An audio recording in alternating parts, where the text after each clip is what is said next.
Hello and welcome to the channel. Welcome to trade रोज़। कैसे हो आप सब? उम्मीद करता हूँ बहुत अच्छे होंगे। कैसी लग रही हैं आपको वीडियोस, कमेंट में बताना।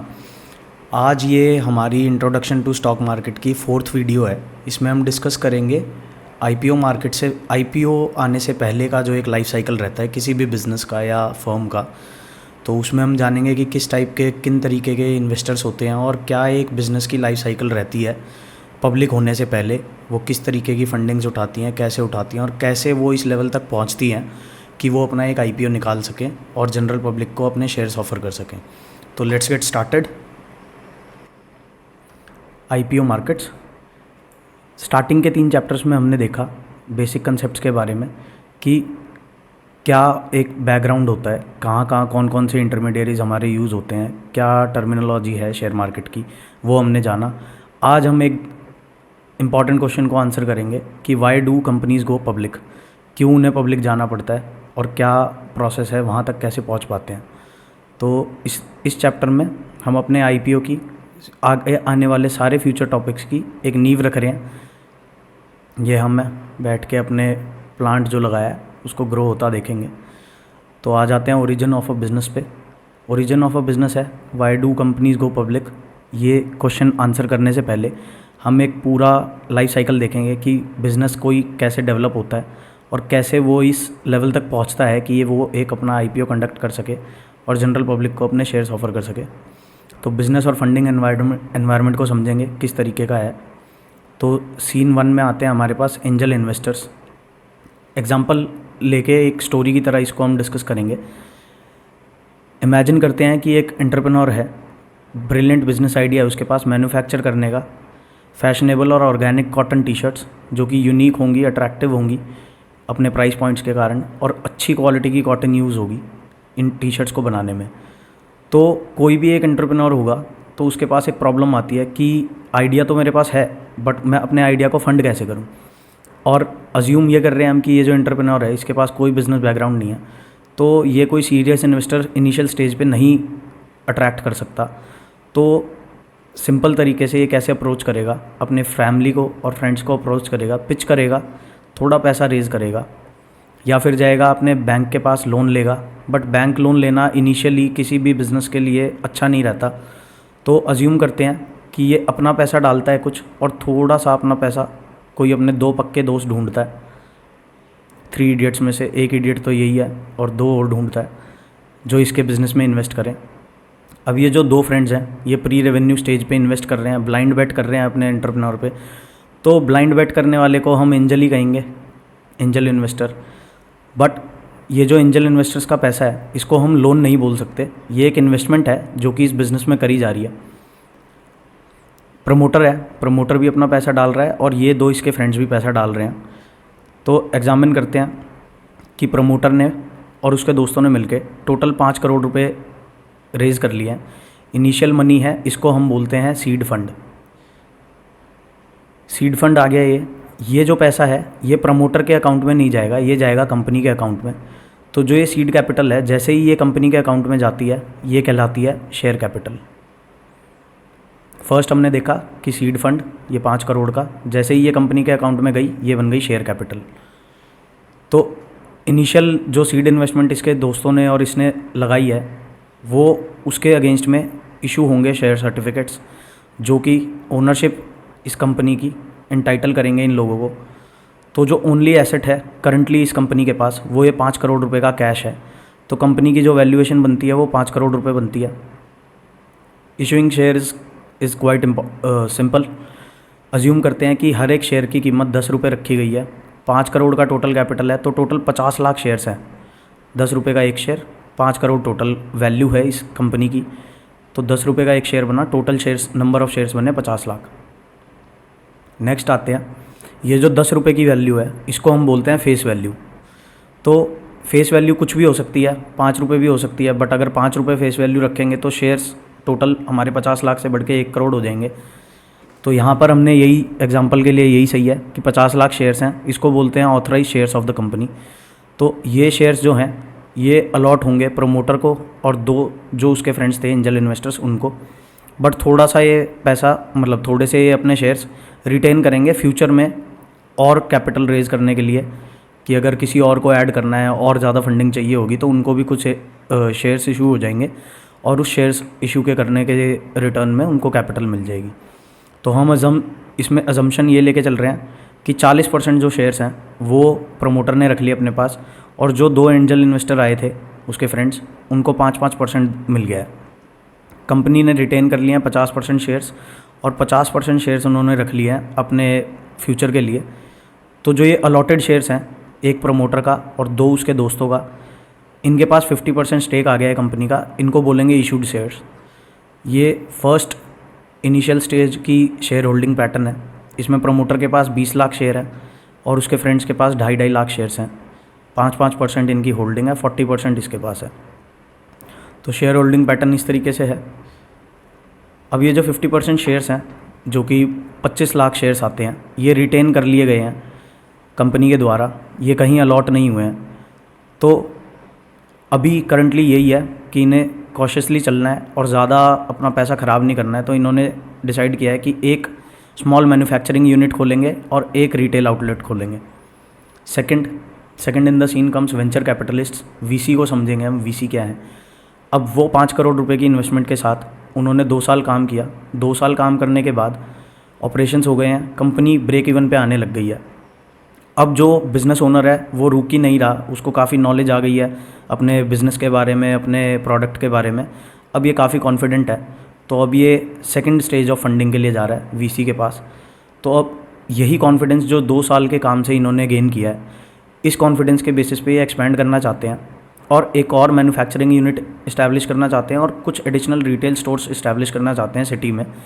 तो इन्होंने एक प्लान बनाया और इस एक्सपेंशन के लिए जो इन्वेस्टमेंट निकल के आ रही थी इनके पास, वो 7 करोड़ रुपए के आसपास आ रही थी।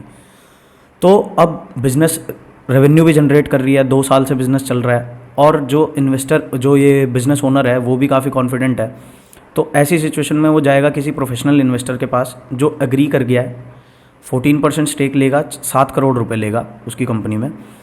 तो वीसीज जो होते हैं वो अर्ली स्टेज में पैसा लगाते हैं, उनको हम बोलते हैं वीसीज। तो ये जो पैसा इन्हें मिला उसको हम बोलेंगे सीरीज़ ए फंडिंग। तो कंपनी ने एग्री कर दिया, 14% शेयर देंगे वीसी को 7 करोड़ रुपए के अगेंस्ट में। तो सेकंड स्टेज की बाद शेयर होल्डिंग पैटर्न कुछ इस तरीके का है।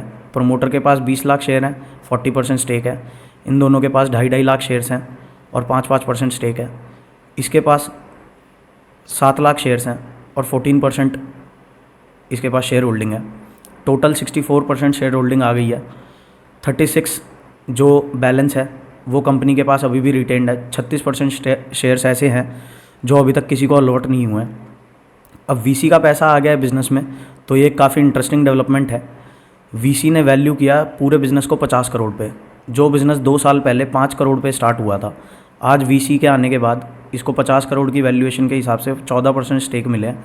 तो ये 10 टाइम्स का इंक्रीज़ है बिज़नेस की वैल्यूएशन में। तो इसको वैलिडेट कैसे किया है? एक अच्छा बिज़नेस प्लान था ओनर के पास और एक हेल्दी रेवेन्यू स्ट्रीम थी। तो ये परफेक्ट रेसिपी बनती है वेल्थ क्रिएशन के लिए। अब नेक्स्ट देखते हैं।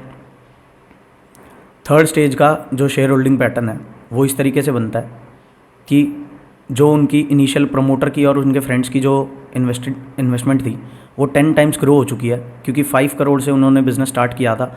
और ये जो वेंचर कैपिटलिस्ट ऐड हुआ है ये 50 करोड़ की वैल्यूएशन के हिसाब से आया है, क्योंकि इसने 14% स्टेक लिया है, 7 करोड़ रुपए दिए हैं। तो अब वैल्यू हो चुकी है 50 करोड़ रुपए बिज़नेस की। अब प्रमोटर ने क्या किया है, एडिशनल कैपिटल रिक्वायर कर रहा है वो। कंपनी ने एडिशनल मैन्युफैक्चरिंग यूनिट लगानी है, फ्यू मोर रिटेल आउटलेट्स खोलने हैं। पॉपुलैरिटी हो चुकी है प्रोडक्ट की कुछ हद तक, मैनेजमेंट टीम काफ़ी प्रोफेशनल हो चुकी है, ऑपरेशनल एफिशिएंसी अपनी बढ़ा दी है, मतलब जो उनके डे टू डे ऑपरेशंस थे उसमें एफिशिएंसी बढ़ गई है और प्रॉफिट्स उनको अच्छे निकल के आ रहे हैं। तो सीन में थर्ड नंबर पे आते हैं बैंकर्स।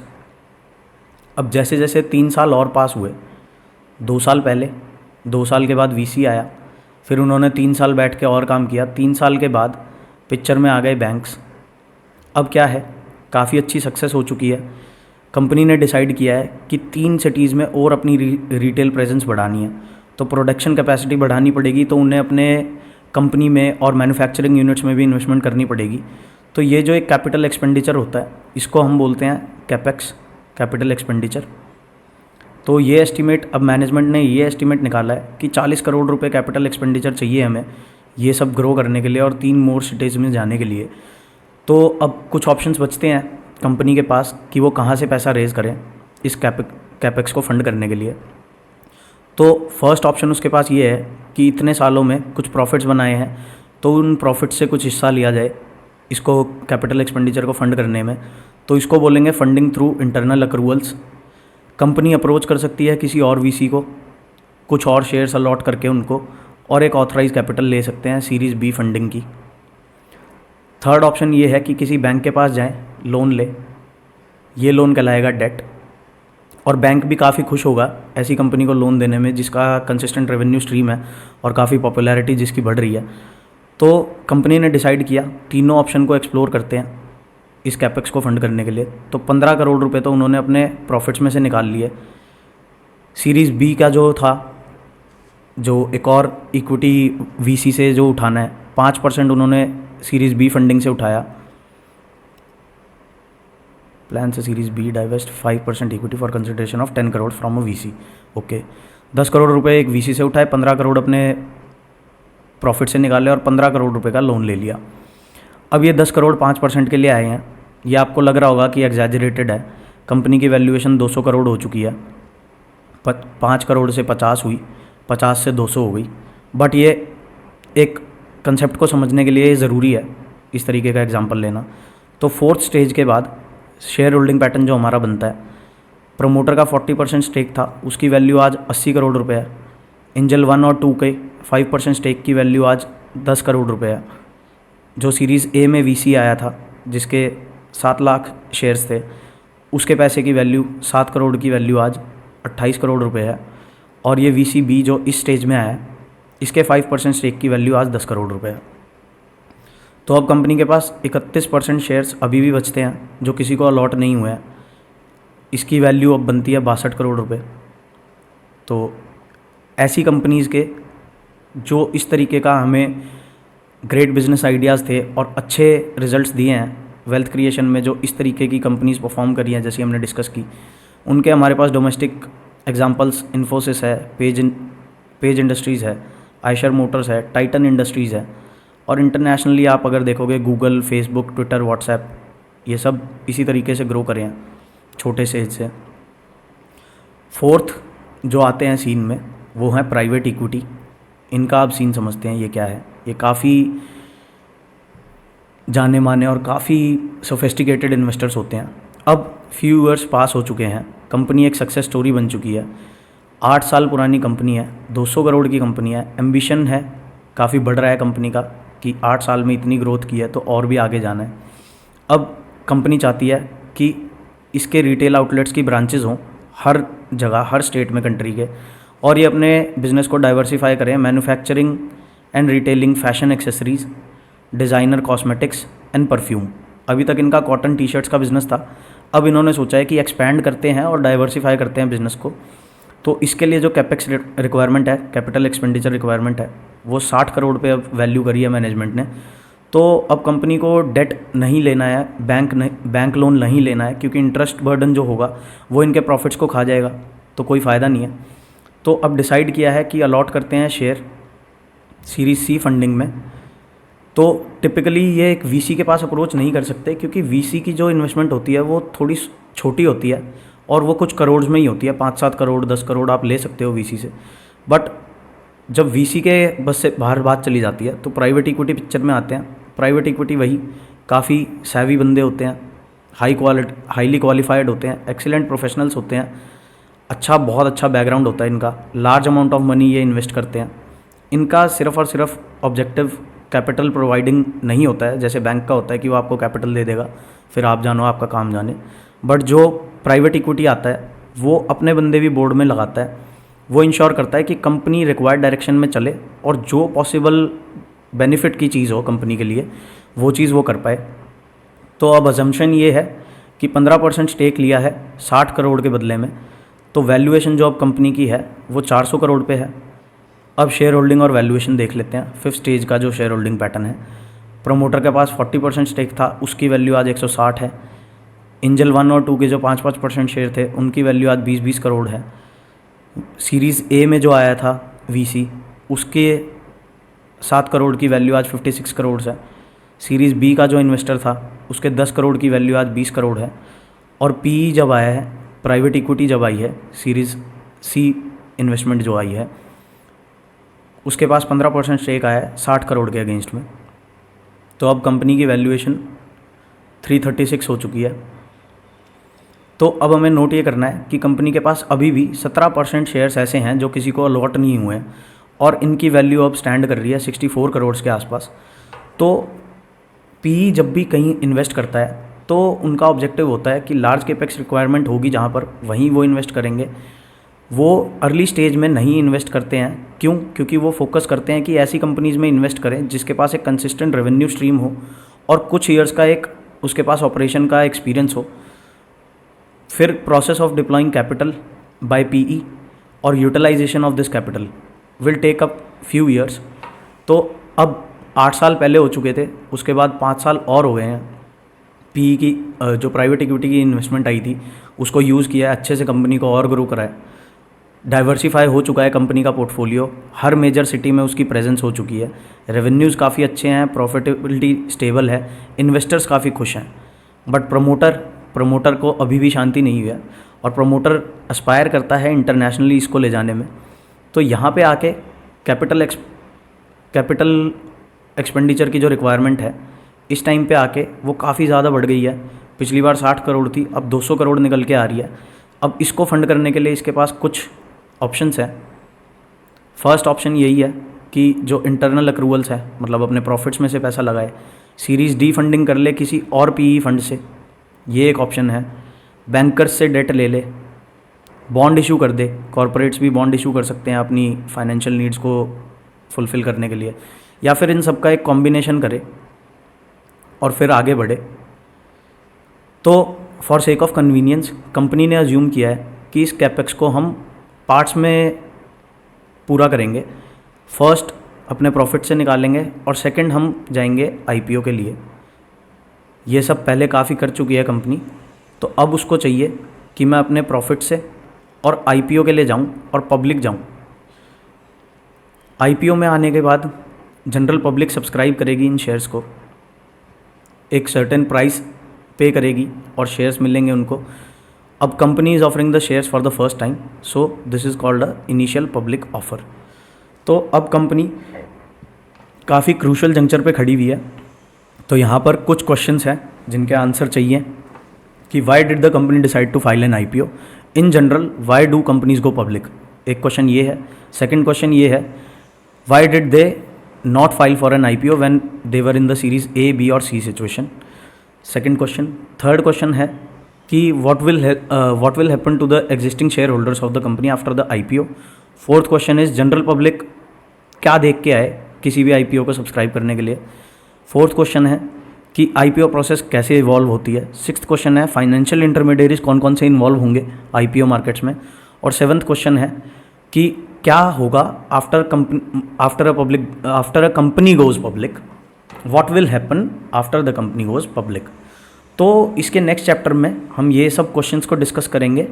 और आज के चैप्टर में हमने एक आईपीओ से पहले की जो बिज़नेस की लाइफ साइकिल होती है उसको हमने समझा।